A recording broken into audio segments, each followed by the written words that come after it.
Hello, I'm Matt the Hammer Hamill. How did you get started with wrestling?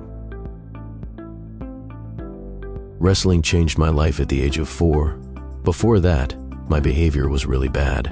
My mom didn't know how to communicate with me. At that time, we had no access to sign language. I grew up completely oral. I was reading lips, struggling. My stepdad was actually the coach for a high school wrestling team and said, I might have a suggestion. I think it would be a good idea to put Matt in wrestling.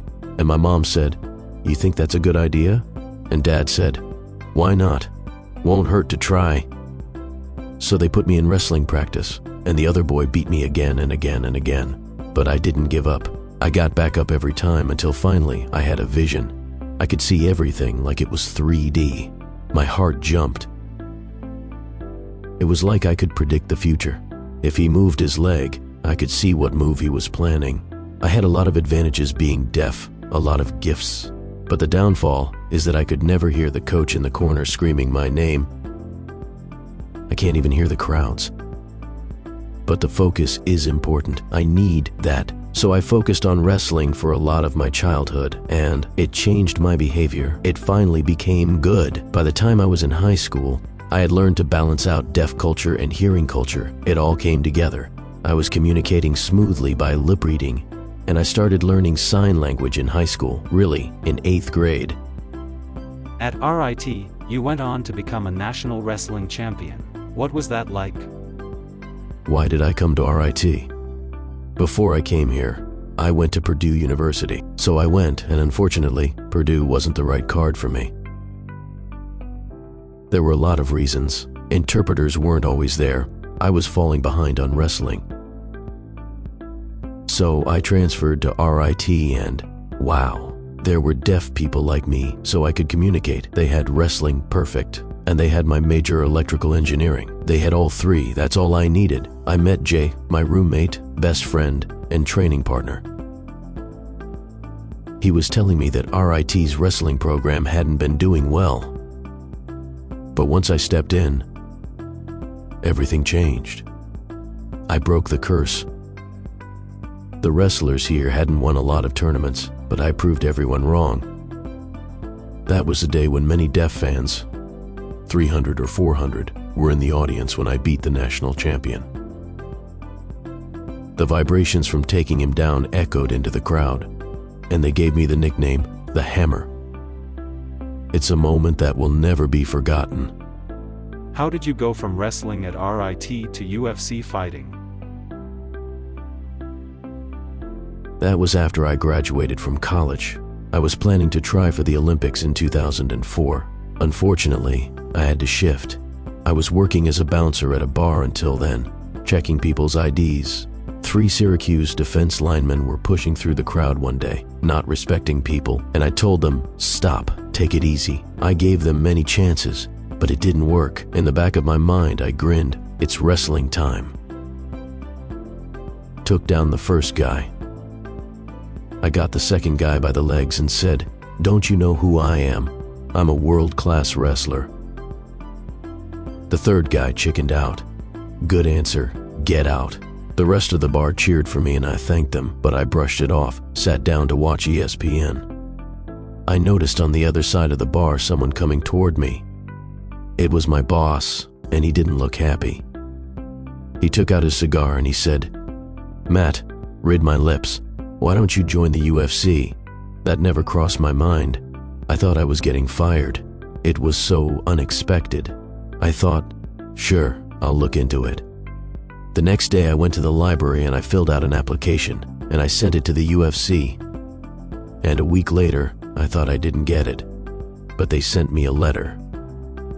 It smelled like a report card. I opened it up and it said, congratulations, you've been accepted to the UFC reality show. Whoa! I had 3 weeks to learn mixed martial arts. Remember, I was a wrestler. I didn't know boxing or the other elements of MMA yet, so I had to learn in 3 weeks. I went and learned boxing. I was raw. I was like a dark horse. I had to learn jiu-jitsu, then Muay Thai. I had to learn as much as I could before flying out to Las Vegas. In Vegas, I sat at a round table meeting. It was really exciting. Last person asked me, "Hey, Hammer, you know we won't have interpreters on the show? Interpreters are banned in the UFC. They beat the ADA." So after the round table, I stayed for 8 weeks under one roof with 14 other fighters. I had to beat all of them until finally I made it. After that, I chose to stick with the UFC instead of the Olympics. In your UFC career, what were some of your most memorable fights? I ended up fighting my teacher, Tito Ortiz. He was my former teacher on the UFC reality show. He was a 5-time UFC champion. He was the 3rd best in the world, and I was the 11th. I was young and quickly climbing the ranks until I was number 2, above Tito. He did not like that, so he called the president, Dana White, and said, "I don't want Hammer ranking above me." "It's embarrassing. He was my student." Dana said, "I don't know what you want me to do. Hammer's been winning and moving up." Tito said he wanted to fight me. Everyone was shocked. Dana contacted my manager, who said, "Matt, I hate to tell you this, but you will have to fight your teacher." At first, I thought it was a joke, but it wasn't. It was really happening. I ignored it and turned it down. I can't fight him. We're brothers. So he started bullying me, but it didn't even work. I was bullied my whole life. It doesn't work on me. But he found a way around me to bully the deaf community. He was making fun of the deaf community, and I got a bunch of emails saying, "Hey Hammer, why is Tito making fun of us?" When I saw those, I knew enough was enough. So I contacted the UFC and told them I wanted to fight my teacher. And when he came out to fight, I could feel I had killer instincts for the first time. My eyes, my heart, they were on fire. I was mirroring his stance. I was ready. It's like I was at the gates of hell in that ring. I was ready. His focus was on me, no referees, so we could focus. The deaf community was there for me in the stands. They were cheering with signs that had my name on them. I looked around at everyone cheering. Their energy gave me more power. He came up, and I blasted Tito on the side of his head. I destroyed him, and that was it. At the end, Joe Rogan came out, and he told me to hold my comments.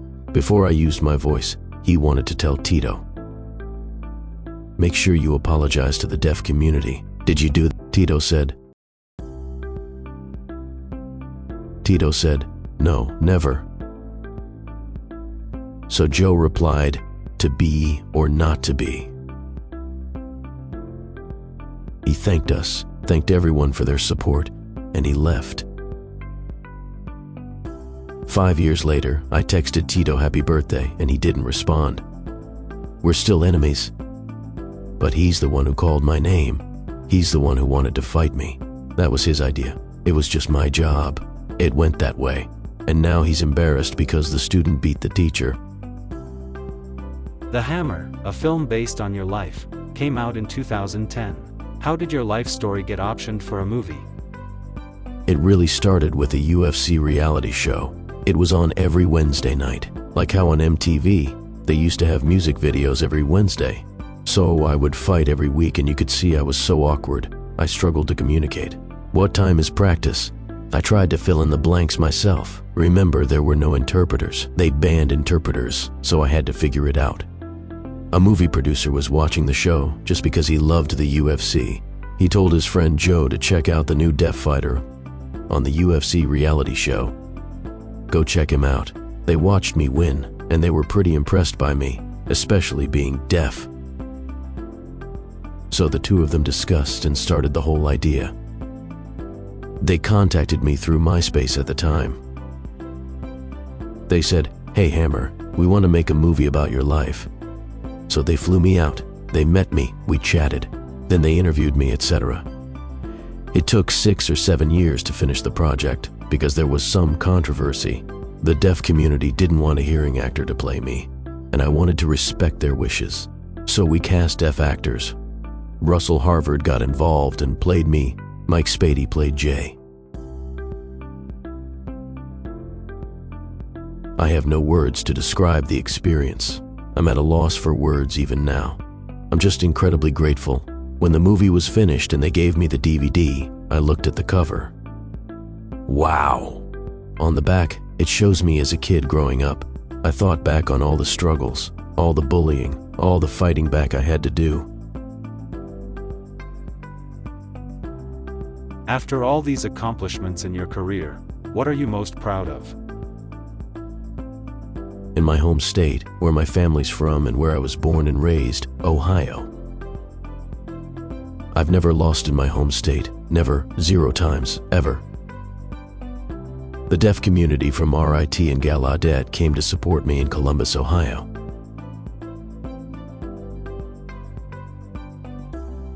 That's something I'm really proud of.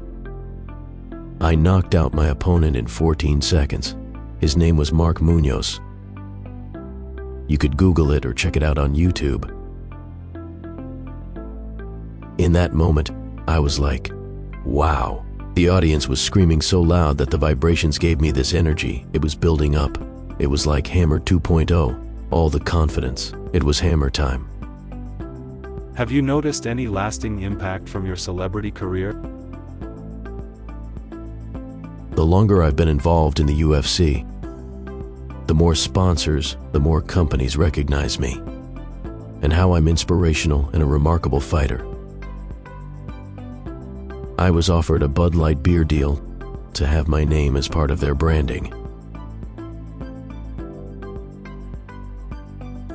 I turned it down. The interviewer asks why. Why do you think? Because of kids. I'm a role model. The peer pressure, showing kids that I endorse alcohol, that's unacceptable. So I turned it down. But I do have an action figure, a little toy. They have one of me. Thank God they covered my head. The doll has hair. I'm very grateful for that. Lots of kids have bought them from Toys R Us and Walmart. You know, I've worked really hard, but I didn't expect these opportunities to keep coming, like the Hammer movie. I'm going to be in a PlayStation game and they're adding an interpreter in it. It's going to be awesome. That's where the revolution begins. With hearing people noticing, oh, a deaf fighter, they have an interpreter, wow. Then they start learning about deaf culture and awareness takes off from there. More ASL classes and interpreters in the mainstream. It all starts there. How does it feel to be back in the RIT wrestling room today? The longer I'm here, I'm not looking at you two, the interviewers. I'm looking at the mat. I'm looking at those. I'm not seeing the dorm mat. I see the walls, wow.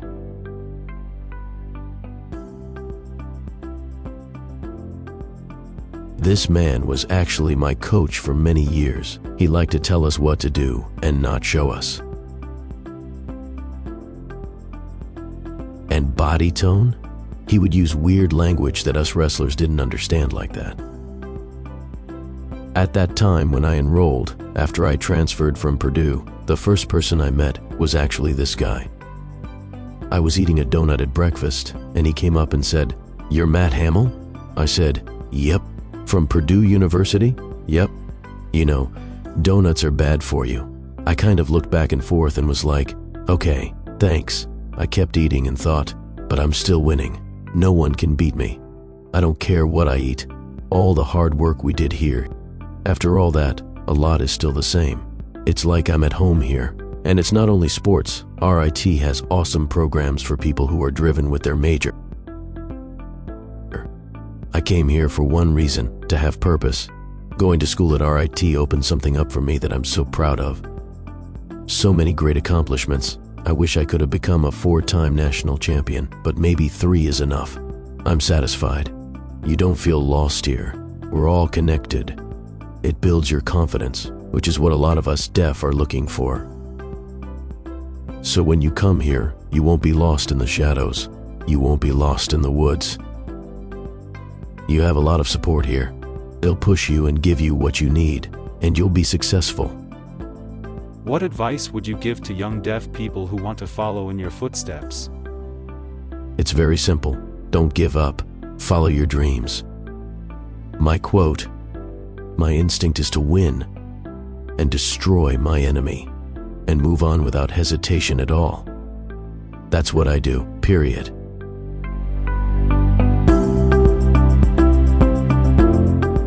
This program was made possible in part through funds from the Genesee Valley Council on the Arts and the New York State Senate.